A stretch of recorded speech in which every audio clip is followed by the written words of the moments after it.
configuring the EGX 350 for scribing. On the handy panel, want to press the menu key until you see the Home, View, Z1, Z0, Z2 menu. Move the cursor to View and press Enter. Once the machine stops, we want to go ahead and open the cover,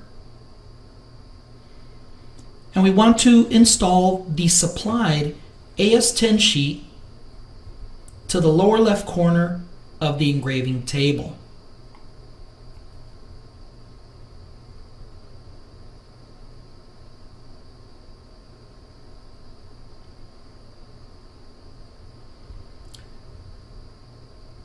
Next, we will go ahead and place our metal plate to the lower left corner of the engraving table on top of the AS10 sheet.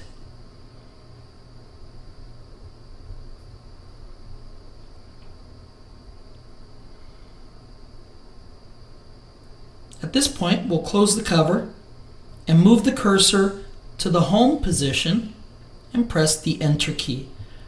The spindle will move to the lower left corner of the machine. At this point, press the menu key until you see the X, Y, Z, and spindle speed menu. Again, we'll open the cover, and using the Z minus key, we want to lower the spindle until it is just above the lower left corner of our material, approximately an 1/8 inch to a 1/4 inch.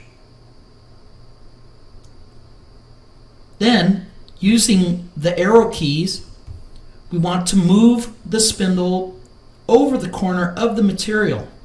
The center of the nose cone should be over the lower left corner of the material. Press XY origin set and press the Enter key to place the brackets around the value. This sets your home position. Again, press the menu key until you see the IO Others adjustment menu.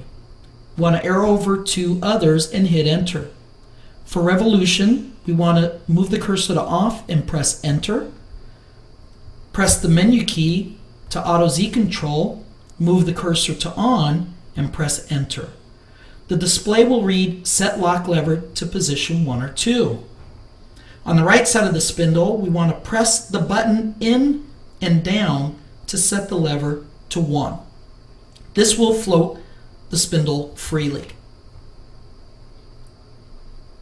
We want to go ahead and press the menu key multiple times until you get back to the XYZ spindle speed menu.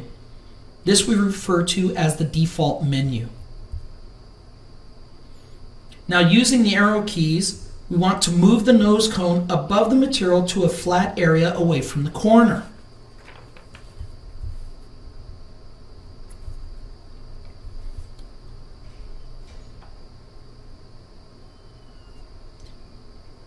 At this point, we are going to prepare our optional Diamond Scribe tool.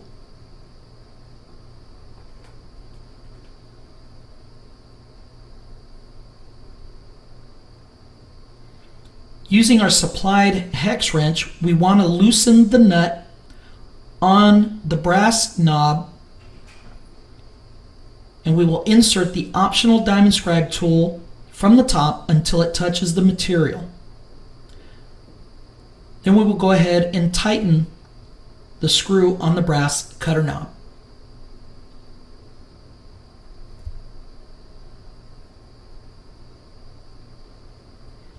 To verify our configuration, we want to press the Z plus key to raise the tool.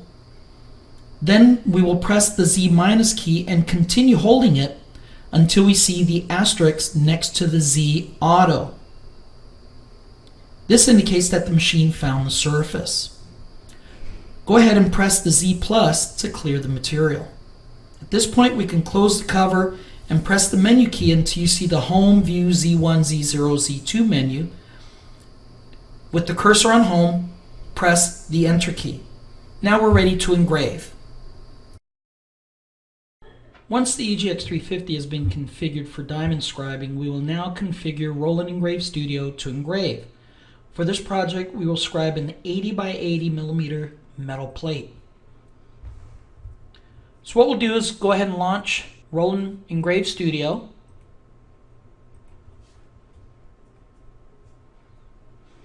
Once we have Engrave Studio launched, we need to click on Machines and ensure that the EGX 350 is selected. We can then click on Create a New File.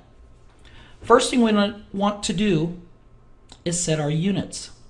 We'll go ahead and set these to millimeters. Ensure that plate is selected. Input 80 for the width, 80 for the height. And for the material thickness, set it for 2 millimeters. For the XY origin position,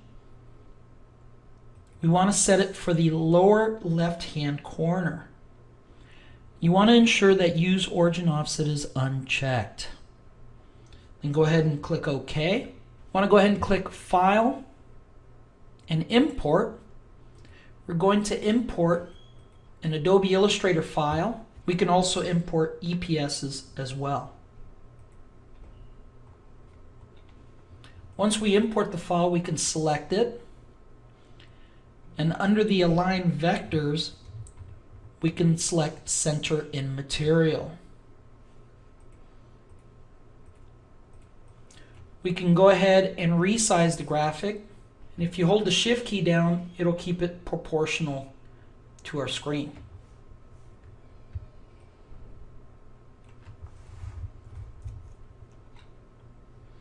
We can add in text if we want as well.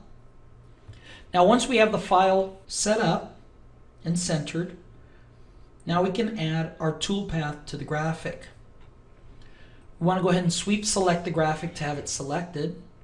Then click on the Toolpath tab. And to thumbnail it, you can click on the little thumbtack here to pin it to our screen. In the Toolpaths window, we want to go to Setup Materials and set the rapid clearance gap as well as the Z home position to 6 millimeters. And click OK. We will then click on the Quick Engraving Toolpaths. Under Tool, we want to click on Select. For this job, we are using the Diamond 1/8 inch 120 degree engraving tool. For the line width, we want to ensure that the line width is 0.005 and that the step over is 0.0025. Under the feeds and speeds, we can click the drop down and select millimeters per second. We can set the feed rate to between 40 and 50 millimeters per second. For the plunge rate, we can set this to the maximum value of 30. Click Apply and click OK. For the depth and pressure, we can specify 1 millimeter. Even though the machine is set for Auto Z control, the software itself must have a value associated to the depth in order to be able to generate the actual toolpath for the file. Now, for this particular job, we're going to do a fill, and we're going to do a hatch fill, and I'm going to set the fill angle for 135 degrees. You can actually play with this setting to get something that you really like, but 135 seems to work pretty well. We can give the toolpath a name. We can call it fill, for instance. This is very useful, especially if you're using multiple toolpaths. We'll go ahead and click Calculate to calculate the toolpath, and if we zoom in on it, you can actually see the toolpath itself. Once completed, we can go ahead and click Output Toolpath to output the file to the engraver.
Please see Chapter 3 of 4 for configuration of the EGX 350 for nose cone engraving.